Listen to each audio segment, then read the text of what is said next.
Les Exceptionnels, c'est le podcast qui met en lumière des parcours de femmes qui pourraient être le vôtre.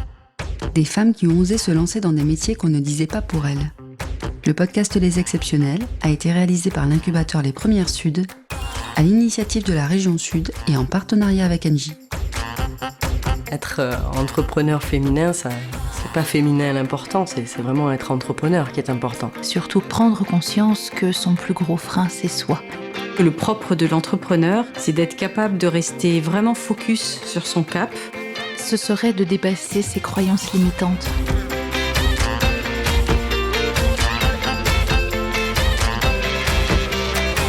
À 36 ans, Émilie est co-gérante de Natilia Manosque, une entreprise spécialisée dans la construction de maisons ossature-bois.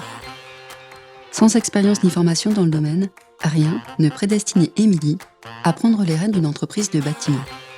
Dans sa première vie professionnelle, Émilie était gouvernante générale dans des hôtels de luxe. Puis, un voyage, des enfants, une création d'entreprise familiale l'amène à repenser complètement son métier.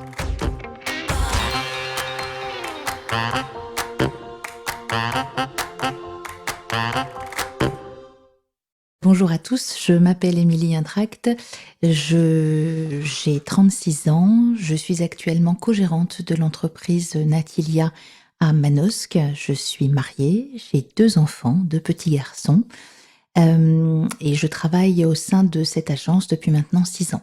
Alors Émilie, on connaît ta situation actuelle et ce qui nous intéresse aujourd'hui, c'est avant d'arriver dans cette entreprise qui s'appelle Natilia.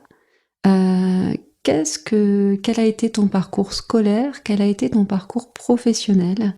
Alors avant d'arriver chez Natilia, mon parcours scolaire a été assez bref dans le sens où rapidement sur les années collège, je me suis ennuyée à l'école et donc il a été assez évident que me diriger vers une voie professionnelle me convenait davantage parce que c'était pour moi des contenus qui étaient beaucoup plus appropriés. On avait un mélange de cours pratiques et de cours théoriques qui me permettait d'être beaucoup plus à l'aise et beaucoup plus en phase, je pense, avec moi. Donc à partir de la seconde, je me suis dirigée vers l'hôtellerie. L'hôtellerie-restauration qui a été quelque chose dans lequel je suis restée jusqu'à mon bac.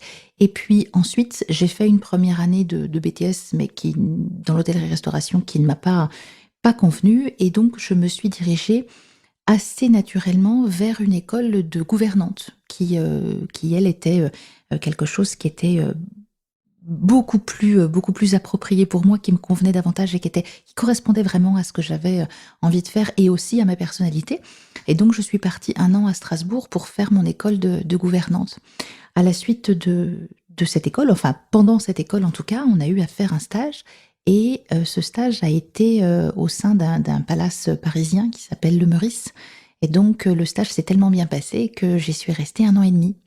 Donc j'ai travaillé au sein du Meurice en tant que gouvernante d'étage pendant cette année et demie et ça a été pour moi un bonheur absolu parce que j'étais dans un métier qui me passionnait, dans un milieu dans lequel j'évoluais qui était vraiment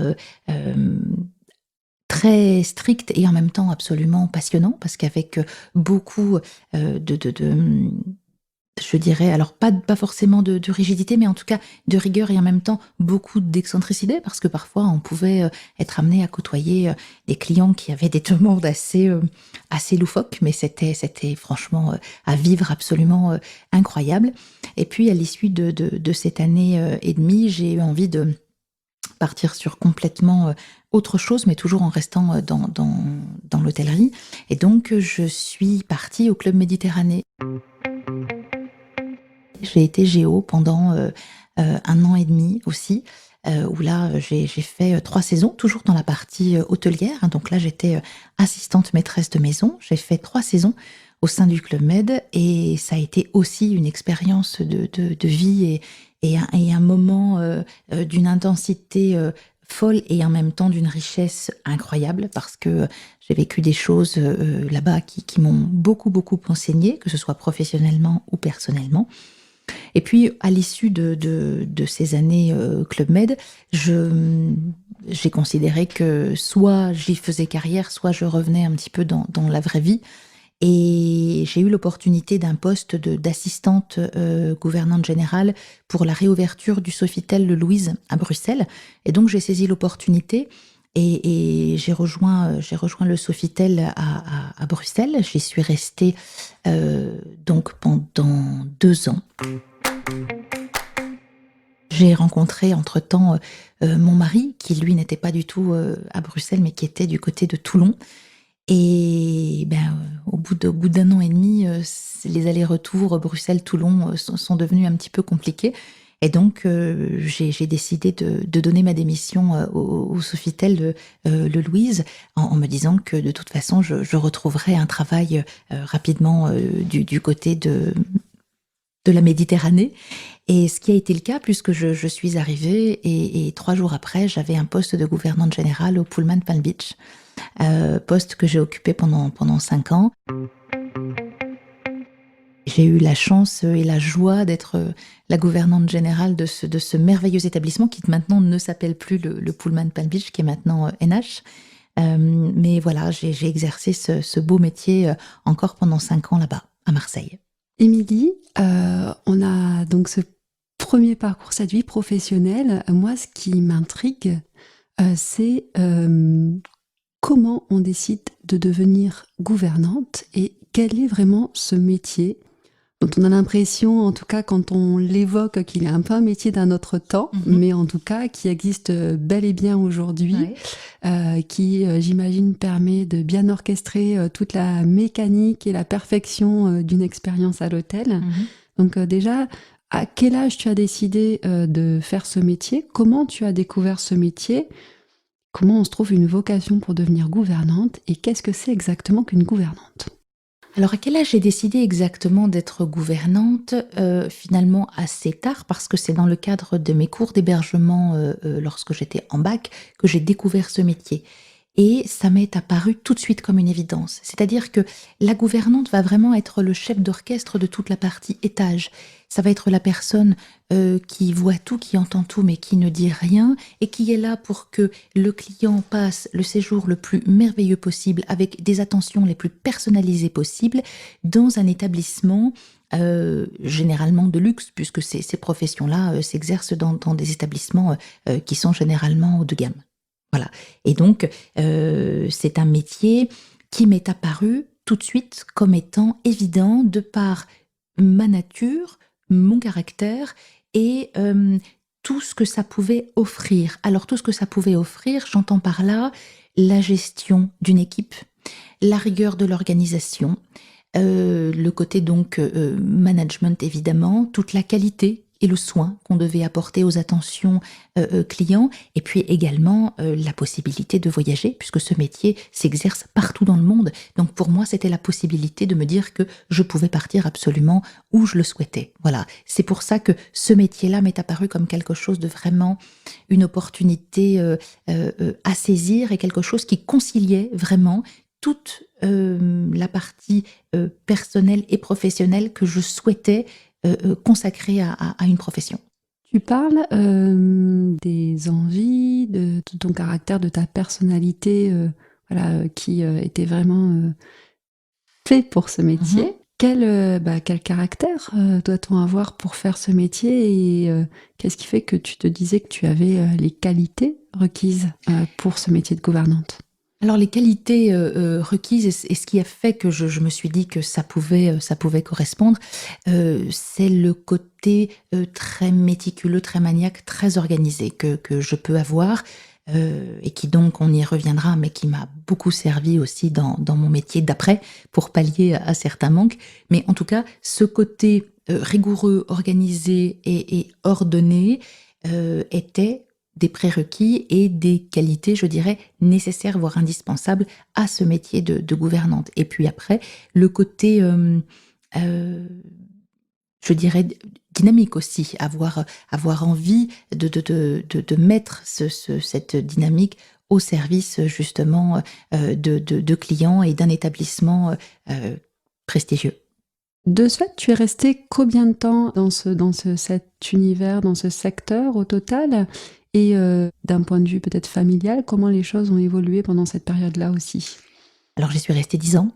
C'est un métier qui a énormément d'avantages, mais qui a aussi certaines contraintes, puisque ta question est assez pertinente dans le sens où, à partir du moment où on a des enfants, ce qui a été mon cas lorsque j'ai été gouvernante générale au Pullman Palm Beach, il apparaît, enfin, en tout cas à titre personnel, il m'est apparu assez rapidement que le fait de concilier la vie personnelle et la vie professionnelle, aussi comme tout à chacun, hein, quoi qu'il en soit, allait devenir un petit peu plus compliqué.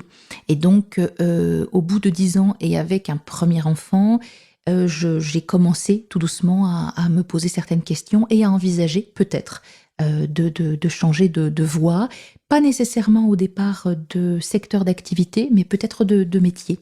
Oui, avec un enfant, c'était l'hôtellerie, la restauration, ce sont des métiers qui demandent un investissement et une disponibilité quasi totale. Et c'est vrai qu'à partir du moment où on devient maman, c'est un petit peu moins facile d'être complètement disponible. Et quelle piste professionnelle tu as explorée à ce moment-là? Ou alors, qu'est-ce que tu imaginais comme avenir professionnel quand cette petite graine de décision s'est plantée dans ta tête et que tu t'es dit potentiellement il va falloir changer? Alors, j'imaginais pas forcément des choses extrêmement précises. Ça restait dans l'univers de l'hôtellerie et de la restauration. C'était peut-être des postes un peu plus, je dirais, administratifs, mais il n'y avait pas vraiment d'idée qui, à ce moment-là, germait véritablement sur quelque chose de très précis. C'était plus une envie, c'était plus un souhait, quelque chose. Je me disais, il faudrait peut-être trouver quelque chose qui soit plus conciliable, mais à ce moment-là, il n'y avait pas d'idée vraiment prépondérante ou alors de poste qui se dégageait véritablement à ce moment-là. Dans le poste de gouvernante générale, qu'est-ce que tu voulais de ce poste-là, qu'est-ce que tu voulais changer? Il y avait donc, on a peut-être parlé en fait des contraintes horaires. Est-ce qu'il y a des choses qui ne te plaisaient plus et où tu te disais, alors ces éléments-là de mon métier, je ne les veux plus, je ne les aime plus, et par contre ces éléments-là, j'aimerais que dans mon avenir professionnel, je puisse encore les explorer? Alors c'est un petit peu toute la contradiction de ce métier-là et le fait de travailler et de gérer des équipes qui soient assez importantes. Ce que j'ai toujours adoré et ce qui m'a toujours passionnée, ça a été la gestion de mes équipes. Donc d'être au contact des femmes de chambre, des valets, des équipiers, des gouvernantes, qui sont des femmes et des hommes absolument incroyables, des femmes absolument extraordinaires. Ça, c'est quelque chose que j'aurais toujours voulu garder. Et, à contrario, être au contact de toutes ces équipes, de tous ces hommes, de toutes ces femmes, demande une énergie telle que à un moment, on a aussi envie de dire, bon, le soir, quand on ferme la porte, on a envie d'être tranquille, mais ce qui n'est pas forcément possible ou ce qui n'est pas forcément le cas dans des métiers d'hôtellerie où on sait qu'on est susceptible d'être dérangé le soir, le week-end. Donc, ce côté-là, cette disponibilité absolue, à un moment, je n'avais plus envie de l'avoir. C'était... j'avais envie de pouvoir fermer la porte le soir et de me dire c'est terminé. Voilà, ce qui n'était plus forcément possible. Parallèlement à ce petit cheminement personnel par rapport à ton parcours et ton projet professionnel, dans ta famille, il y a ton frère qui part vivre au Canada. Oui. Et il y a un voyage au Canada qui va apporter un petit peu de changement dans la famille, qui ne te concerne pas directement au début. Est-ce que tu peux nous parler un petit peu de ça? En 2010, mon frère part au Canada pour faire ses études. Il fait un MBA. Et puis, on décide avec ma sœur, ma maman, mon père et mon mari d'aller lui rendre visite pour faire, nous aussi, un petit voyage et passer quelques jours à ses côtés. Et puis, au moment de ce voyage-là, mon père sait lui aussi qu'il a envie de changer de métier et que pour sa dernière ligne droite, entre guillemets, de carrière, il a envie d'autre chose, mais il ne sait pas vraiment quoi. Et puis, ce voyage au Canada, eh bien, est bercé est fait de rencontres, de rendez-vous, de visites, de choses un petit peu imprévues. Et il se trouve que mon père tombe nez à nez avec des constructeurs de maisons au Saturbois. Et là, mon père se dit, mais c'est ça, comme une espèce d'évidence, voilà, qui aurait été mise sur sa route. Le projet commençait un petit peu à germer dans son esprit, et au moment où, au Canada, il rencontre ces constructeurs de maisons au Saturbois, il se dit, ok, c'est ça, c'est pas un hasard, je pense que c'est là, c'est vers ça qu'il faut que je tende. Alors lui, à ce moment-là, quel est son métier et pourquoi il se dit aussi qu'il a envie de changer? Alors lui, son métier à l'époque, il est directeur commercial dans une grande enseigne de cuisine, et il est en poste sur Dijon, donc en Bourgogne, et je pense que ça fait quasiment 15 ans qu'il est dans ce secteur d'activité. Il commence un petit peu à avoir fait le tour de son métier. Il sent que les choses sont en train d'évoluer et de changer. Et donc, il se dit, parce que c'est un entrepreneur dans l'âme, qu'il est temps pour lui d'envisager sa dernière partie de carrière. Voilà, puisque ça n'est pas son premier métier, mais c'est son troisième ou quatrième, je crois. Il a toujours aimé se lancer des défis. Et donc, à ce moment-là, voilà, pour lui, il semble que ce soit le bon timing. Donc, pour lui, retour en France et début de l'histoire avec Natilia. Alors déjà, il faudrait que tu nous expliques un peu ce qu'est Natilia, puisque en introduction, tu t'es présenté, tu as dit que tu travaillais pour Natilia. Donc, tu nous expliques ce qu'est Natilia et ce que ton père a construit avec Natilia. Oui. Alors, Natilia est une enseigne du groupe AST, qui est le 3e constructeur de maisons individuelles en France, et Natilia est sa partie écologique. En fait, en 2009, le groupe AST a eu la très très bonne idée de racheter une ancienne scierie en Bourgogne qui s'appelle Poby. Et grâce à ça, ils ont industrialisé le concept de l'ossature bois et ils sont devenus leaders sur le marché de la construction ossature bois. Donc voilà, Natilia est une enseigne de construction de maisons ossature bois. Et puis, ils sont implantés par système de concession sur tous les départements de France. Donc, il y a maintenant une 60aine d'agences Natilia. Et donc, chaque agence bénéficie de tout le savoir-faire de Natilia, mais en ayant une organisation qui lui est propre. Voilà, donc vous trouverez une agence dans le 04 qui est basée à Manosque, une agence dans le Var, une agence dans le Vaucluse, dans les Bouches-du-Rhône, partout, dans chaque département, vous aurez une agence Natilia. Voilà. Donc, l'agence, on va dire, de ton père, c'est celle de Manosque. Et celle de Manosque n'existait pas à l'époque. Non, alors c'est celle de mon père et de mon oncle. Je le précise parce qu'ils se sont lancés. Donc l'idée vient de mon père, mais pour lui, il n'était pas question de ne pas s'entourer des bonnes personnes. Et lorsqu'il a pensé à Natilia, il a immédiatement pensé à mon oncle pour se lancer avec lui dans l'aventure. Et mon oncle, qui est un ancien maçon, donc qui faisait partie du monde du bâtiment, a tout de suite répondu présent parce que l'idée l'a tout de suite emballé et séduit. Donc le démarrage de l'entreprise se fait à deux, se fait vraiment avec mon père et mon oncle au départ pour tout ce qui est mise en place de la société Natilia Alpes de Haute-Provence. Et au-delà de ça, il y a aussi mon frère qui vient se greffer à l'histoire, puisqu'il a pris Natilia comme sujet de fin d'études, et donc il a vraiment aidé à monter le projet de façon, je dirais, administrative, le projet de façon aussi recherche de nos partenaires financiers, etc. Donc il a mis sur les rails cette société, et puis après, mon père et mon oncle se sont chargés de la partie, je dirais, un petit peu plus concrète, donc sur le terrain, avec l'ouverture d'une agence, avec la commercialisation des premiers modèles, avec les premières ventes, les premières constructions, etc. Donc c'est vraiment une histoire familiale, Natilia Manosque. C'est vraiment l'histoire, au départ, de Marc, mon papa, de Pierre, mon oncle, et de Maxime, mon frère, qui bâtissent, en fait, qui donne corps, en fait, vraiment à cette belle aventure. Et Émilie, dans cette aventure. Et Émilie, dans cette aventure aussi, qui arrive juste 1 an et demi après, voilà, le temps d'avoir un petit peu pesé le pour et le contre, réfléchi, donné naissance à mon premier enfant aussi. Voilà, je l'ai rejoint finalement assez rapidement aussi, parce que quand mon père me pose la question et me demande si je veux en être, j'ai pas réfléchi longtemps avant de dire oui et de prendre conscience que c'était non seulement une chance incroyable, mais en plus une opportunité qui ne se reproduirait peut-être pas. Donc quand tu arrives chez Natilia, quel est ton poste? Parce que j'imagine qu'on ne passe pas du poste de gouvernante générale à directrice générale d'une entreprise Oui. de construction de maisons en ossature bois. Il y a probablement une phase de transition. Pour toi, quelle a été cette phase de transition?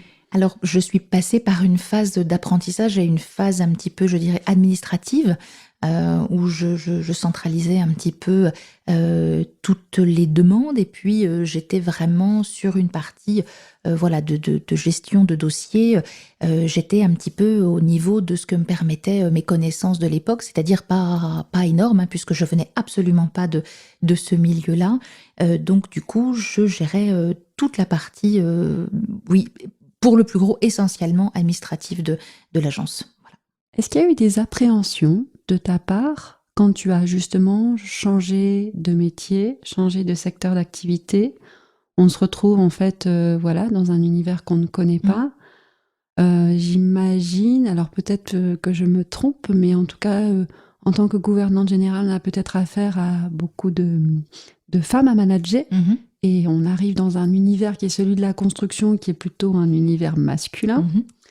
Tu as vécu et travaillé à Paris, à Bruxelles, à Marseille. Maintenant, c'est Manosque. Ouais. On a aussi certainement voilà, un environnement de travail qui est complètement différent.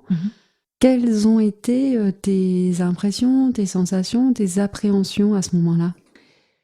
Alors au départ, c'est toujours au départ, quand je suis arrivée, c'est très contradictoire. C'est-à-dire que quand j'arrive le premier jour, les premières semaines dans mon nouveau poste chez Natilia, je me dis: «Mais alors ça, je n'y arriverai jamais.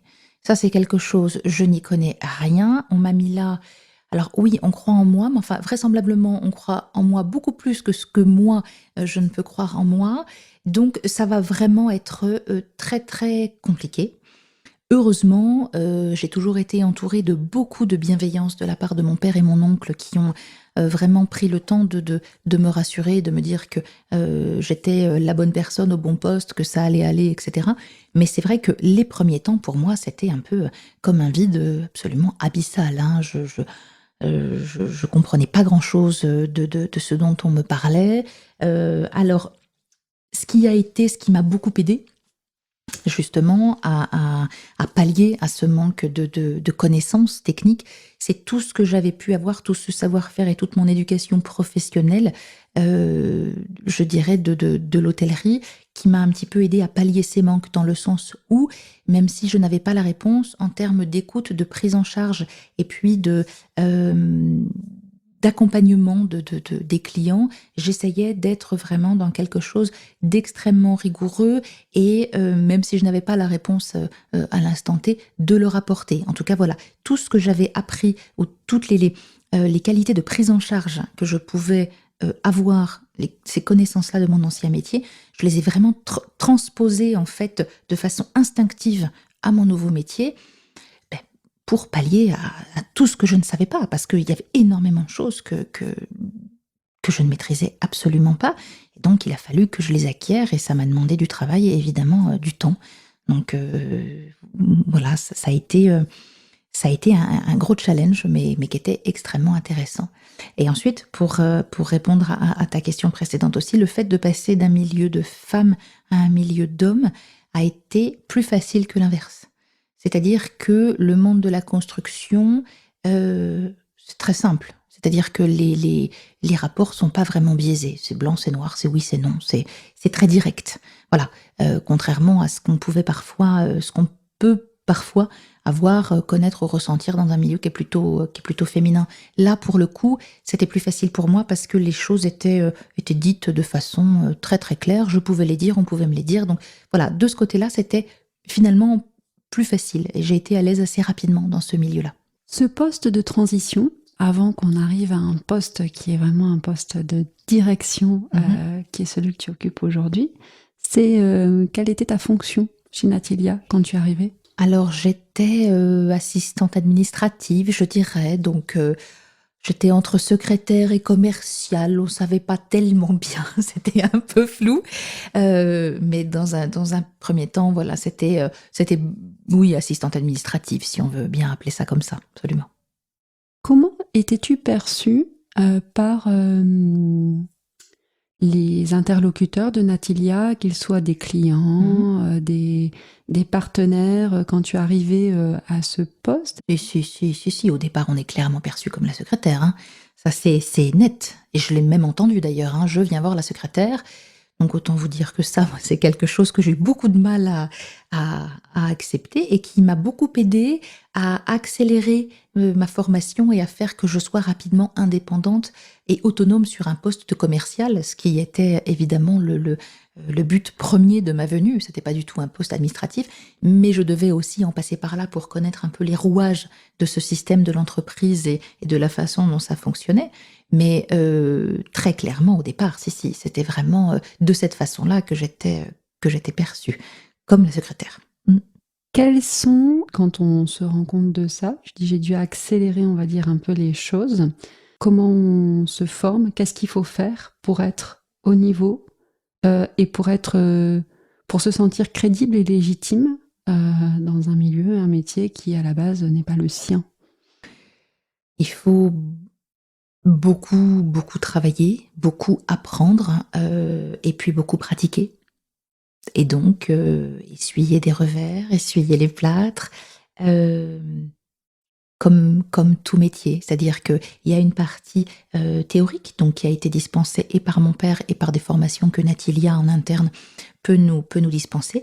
Et puis après, c'est tous les rendez-vous avec les clients, tout ce que je peux faire, tout ce que j'ai pu mettre en œuvre avec eux. Et puis, tout ce que j'ai dû apprendre à ne plus faire parce que j'étais complètement formée à l'inverse de ce que demande le comportement d'un commercial. J'avais eu une éducation professionnelle qui vraiment me demandait d'être toujours dans la retenue, dans le silence, dans la discrétion. Et là, au contraire, je devais aller au-devant des gens, je devais être rassurante, leur montrer que c'était moi le sachant. Et pour moi, ça a été vraiment extrêmement déstabilisant au départ. J'ai eu de la difficulté à passer ce cap-là. Et puis, en fait, un jour, je me suis rendu compte, de par un de mes formateurs, que c'était moi qui me mettais un frein, que c'était moi, en fait, qui n'arrivais pas à passer ce cap-là et qui me mettait des barrières toute seule en n'osant pas aller au-devant des gens et en n'étant pas la personne qu'ils étaient venus acheter, entre guillemets, avec la maison, parce qu'ils achètent tout un package, tout un ensemble. Ils achètent la maison, la construction, mais aussi, je dirais, le constructeur, le côté familial, etc. Et quand je me suis rendu compte de ça, que c'était vraiment moi qui me mettais des freins partout, quand j'ai déverrouillé ça, curieusement, ça a commencé à fonctionner. Comment on arrive à changer de posture ? Je crois avec un déclic. Quand on, en tout cas pour ce qui me concerne, quand j'ai réussi à changer de posture à un moment où j'étais tellement fatiguée de dépenser de l'énergie vainement, parce que ça ne prenait pas, parce que ça ne fonctionnait pas, je me suis dit, mais qu'est-ce qui ne fonctionne pas ? Et quand la personne qui me formait me disait, mais regarde ce que tu fais, c'est complètement à l'inverse d'une part de ce que tu es, parce que tu es cette commerciale aussi, même si tu ne le sais pas, et c'est tout à fait contre-productif. Et le déclic est venu le jour où voilà, j'ai mis le doigt sur le frein que je me mettais. Et puis, le loquet a sauté. Voilà, et le déclic est venu. Et qu'est-ce que tu faisais qui bloquait ? J'étais beaucoup trop dans la retenue. C'est-à-dire que je n'osais pas dire aux gens, très bien, les plans de la maison vous conviennent, le chiffrage vous convient également, nous avons trouvé un beau terrain, votre maison, nous allons pouvoir l'implanter. La prochaine étape, c'est maintenant signer ensemble un contrat de construction et puis ensuite nous pourrons déposer votre permis de construire. Cette étape-là, cette phrase-là, nous allons signer ensemble un contrat de construction. Pour moi, elle était terrible parce que je me disais, oh mon Dieu, il faut que je demande à ces personnes-là de signer un contrat de construction. Et en fait, je pense que je n'avais tellement pas confiance en moi sur mes capacités à les emmener au bout du projet, que c'était moi qui me disais, mais jamais ils voudront, alors que les clients en face n'attendaient que ça, de signer un contrat de construction.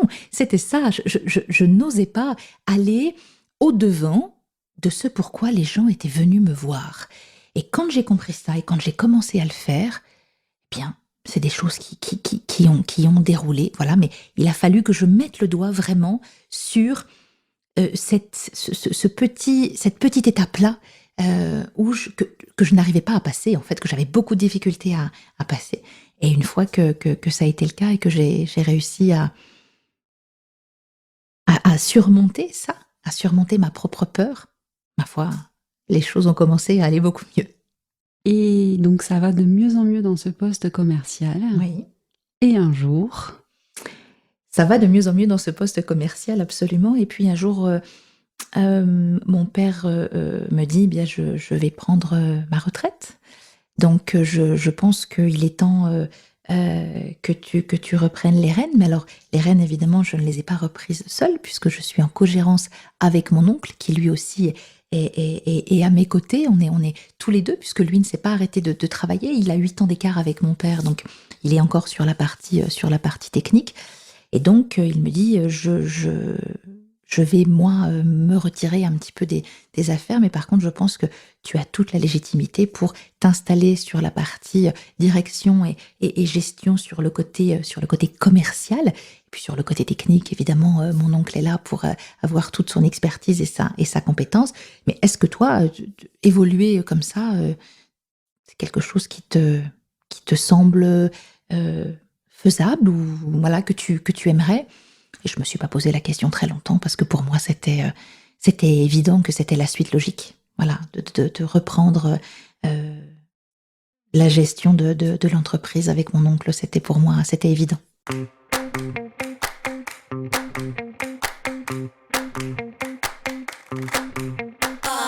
De l'hôtellerie au BTP, vous avez aujourd'hui découvert les premiers pas d'Émilie dans l'univers de la construction de maisons. Dans 15 jours, Émilie nous expliquera comment elle est passée d'un poste de commercial à celui de co-gérante de l'entreprise Natilia. Si vous avez aimé cet épisode des Exceptionnels, dites-le nous en nous laissant un commentaire et des étoiles sur vos applis de podcast. On se retrouve dans 15 jours pour la suite de l'histoire. Ce podcast a été réalisé par l'incubateur Les Premières Sud, à l'initiative de la région Sud et en partenariat avec Engie.